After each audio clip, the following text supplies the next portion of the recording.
All right, it's Media Day. We are talking 7-6A with Richardson head coach Kendrick Holloway, uh, who graciously invited us over for that pie eating contest. If y'all Yes, remember from yes, last year, I I ended do. up with a clean face. That's because I had the camera on my shoulder. Otherwise, I would have ate all them pies. And you know very Me well too. I I, would I, I was I was a member of the audience that day. have. Was I would have watching and knocked you. cheering on. But you were it was right after what? It's right around Thanksgiving, I believe. It's right around that time of the Yes, year. it But was. we were done with the season, but it was a heck of a season. Uh, you guys made the playoffs. Um, but talk about 7-6A as a whole because there is some. I don't know what's coming back from Jesuit, but I do know Brandon Hickman's coming back, so I know something's going Yes. on there. And you got Lake Highlands and you got Berkner right off the bat. Talk about how this district is can be kind of tight for you and how you managed to get in the postseason last year and how you're hoping to take a couple steps up this year. It's like you said, it's a very competitive district. You have the Richardson schools, the four Richardson schools, Jesuit, and then the three Irving schools or that are very competitive, play some good football out there as well. Like I say, I know going into this year of a lot of people just looking around the district and seeing the numbers. Graduation hit a couple teams, but I also know our district is competitive enough to where people just reload and get ready for the upcoming season as well throughout our district. A lot of talent in our district, very competitive as well. Well, you have speaking about a lot of talent, and again, I'm gonna get some text from Christian Rhodes if I say this, but you have probably two of the top teams, top players in this district, at least two of the top five. And I wanted to talk about them real quick before we go into the broadly about your team. But talk about Jamie Whitfield and what he can bring to your defense and how dominant he was as winning newcomer of the year last year as defense. Yes, he was the defensive newcomer of the year as a junior. Right now, I think he's ranked the number one defensive tackle in the state, if I'm not mistaken. Very talented kid, explosive off the ball, physical. Weight room numbers are amazing as well. Looking for him to have even better year as he continued throughout the offseason, getting acclimated to Texas high school football. Very, very great kid. Like you say, he gets us on that football field in that weight room, and he puts on the show.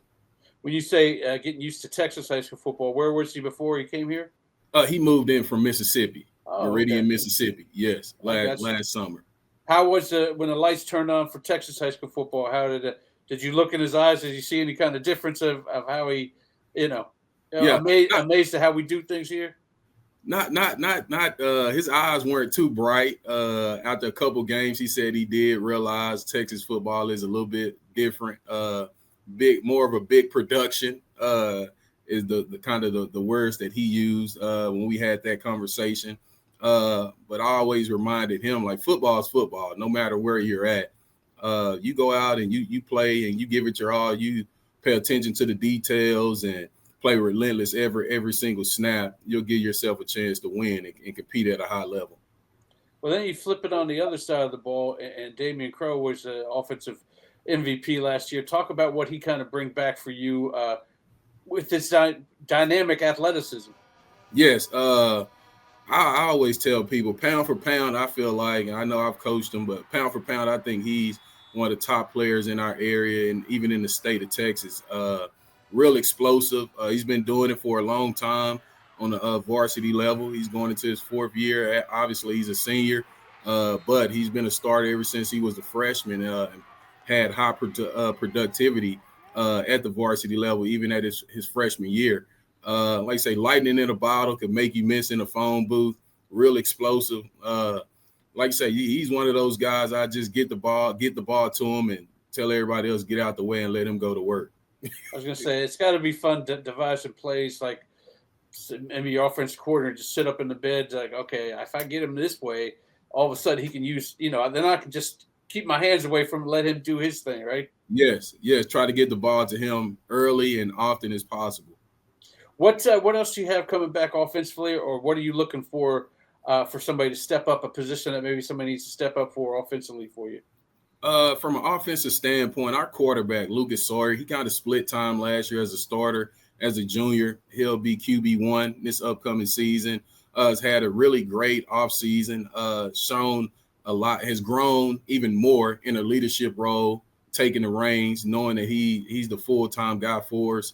from a standpoint of like we did 3 7-on-7s this offseason, and our combined record, I think we were 12-2 total. And that really speaks volumes of the leadership that from an offensive standpoint and even from a team standpoint, getting those guys together, putting extra work in with those guys, even when we're not in summer, strength and conditioning, just building that cohesiveness with those guys. And like I say, that his leadership off the field is, I feel like, is going to help us and take us to the next level even more going into this season. Excellent. What about defensively? I know we talked about Jamie, but a lot of his first teammates moved on, had to Yeah. graduate. So who do you have coming back that we need to be wary of? A couple guys, I would say. First, he'll be our starting Mike linebacker, Jack Lee. He's going into his junior year. Played a bunch for us in a backup role last year. Was injured a little bit, so he had to sit out a couple games, but he's had a heck of an offseason as well. Another linebacker by the name of Michael Swanks. He's going into his junior year as well. Has had another great offseason. I feel like he would be, when it's all said and done, he will be one of the top 2027 backers in the area by the end of the season.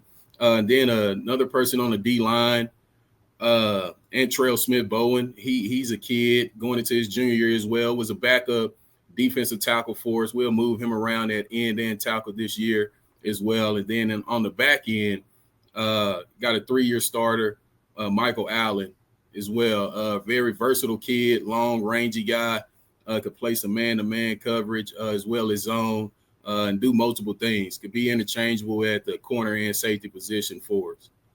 Well, let's talk. We'll finish this off by talking about your non-district, because everybody in this district gets to bye before district play starts.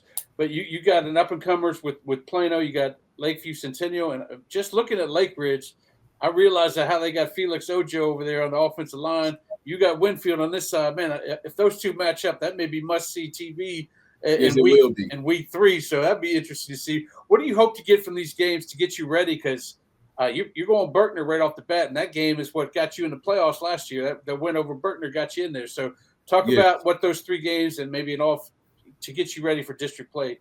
As you know, week 1, we'll start out with Garland Lakeview Centennial. Was a great game last year. I know the head coach over there, he'll do a great job in having those guys ready for game 1.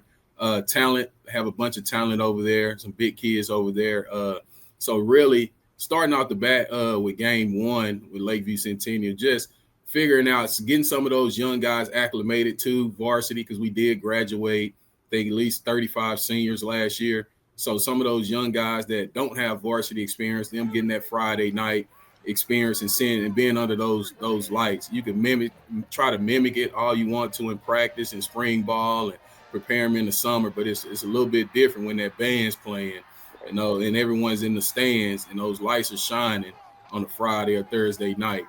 Starting out with Lakeview Centennial, that then going, having Plano Senior High come here and play us. Was a good game last year. We fell short on, but very physical team. I feel like that game, looking back on the season, helped us throughout the season, just understanding the magnitude of the type of teams that they play within their district with Allen and McKinney and those other guys up there as well.